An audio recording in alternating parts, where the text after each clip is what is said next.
الختام عادة ما يكون الشاعر هو المظلوم بالعلاقات العاطفية. اي هسه فاحنا راح نتناوله من غير باب. يلا نسمع. تقول سامحيني الهسه ما مجهز غرفتك،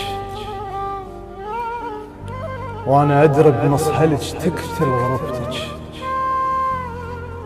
فلوسي قد تابوت مو غرفة زواج، ويضحك النجار من قلي وذكرتك، قلت اطيح من التعب نيشان اجيب، وتالي سويت العكس طاحت دمعتك، وانا ذاك الريح بس ريح الخبيث، الاجى على شفايفك طير ضحكتك، من شافك بعاز الضوى راح شمعتك، السوى كل ذني ولا لاعب قذلتك، وانت سويت فضل كلش كبير، من سمحتي لأطر شارع صفنتك، من بدال مرايتي صارت وجنتك، من اسم قام يروح ويرد على شفتك، وبيها صالح على العرض وادم تقول، وانا صاحب عرضه كل ما جت قسمتك، ومالي بالدربين كل خطوه صفيت، لا وجه صالح لمحته ولا لمحتك، احنا بس اللي ينشوي يفكر صحيح، صير صلفه وقوموا عزمين بخطبتك،